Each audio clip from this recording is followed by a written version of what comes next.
1. AOT មិនទាន់ឆ្លងឆ្លើយរឿងផ្ទុកអាវុធពេលចូលអង្កេតការណ៍ហើយអាមេរិកទៀតសតហាក់មិនចង់និយាយជាមួយថៃតាក់ទងនឹងការតវ៉ារឿងពន្ធគុយដែលហាក់បីប្រាប់ថៃឲ្យគោរពបទជបាញ់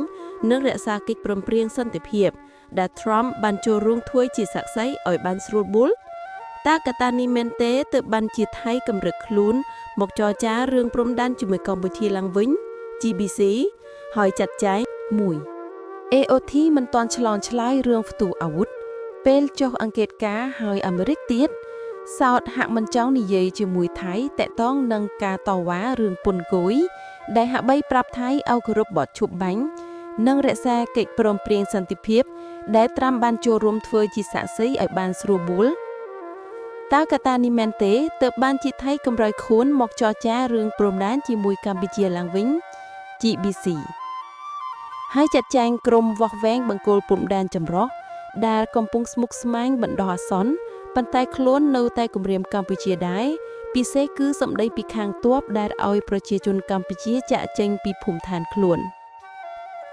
តើទង្វើនេះគឺរបៀបមនុស្សចង់ឈ្នះហើយការទុកមិនសុខចិត្តចុះតាសម្ដីអនុធានដែលឲ្យកម្ពុជាសុំទោសនិងសម្ដីដែលថាមិនចរចារស័តបាត់ទេណាហើយ 2. ចម្លើយគឺថាមិនរស័តបាត់ទេណាទេបើនិយាយអំពីអនុធានវិញលោកពុំមែនជាមនុស្សដែលប្រជាជនពេញចិត្តតាមរយៈការបោះឆ្នោតទេដូច្នេះហើយអ្វីដែលលោកត្រូវធ្វើក្នុងសេណារីយ៉ូនេះគឺយកចិត្តប្រជាជនយកចិត្តគណៈបកដែលបានចោះ MOU រួមគ្នានិងយកចិត្តក្រមយោធាសម្ដែងផងយំផងធ្វើបែបណាឲ្យតែបានប្រជាប្រិយភាពក្នុងចំនួននេះប៉ុន្តែមួយចានទឹកមួយចានគោកអនុធានច្រឡំខ្លួនទៅឌឺអាមេរិកច្រឡំខ្លួនទៅប៉ះគ្នាប៉ះឯងហើយធ្វើជាមនុស្សអួតអាងខ្វាក់ភាពប្រកបប្រជាតើការផ្លាស់ប្ដូរមេដឹកនាំថៃញាក់ញយកម្ពុជាគួរទប់ទល់ខ្លួនបែបណា 3. ចំពោះកម្ពុជាស្នូការទូតដែលឆ្លើយឆ្លងជាមួយមេអាស៊ានអាចធ្វើឲ្យគេຕົកចិត្តបានឆ្លើយជាមួយនឹងត្រាំសង់តង់និងសន្ទនាជាមួយចិនមិនស្តាក់ស្ទើរ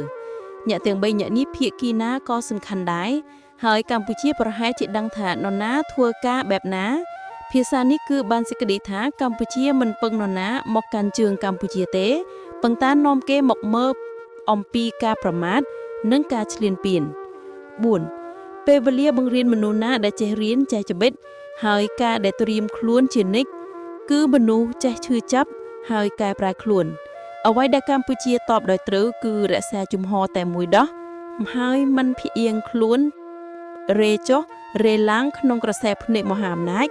និងពន្លឿនបញ្ហានេះឲ្យកាន់តែលឿនកាន់តែល្អដើម្បីទុកពេលមកកសាងខ្លួនឯងឲ្យខ្លាំងជាងមុនពិសេសគឺទ័ពនិងសេដ្ឋកិច្ច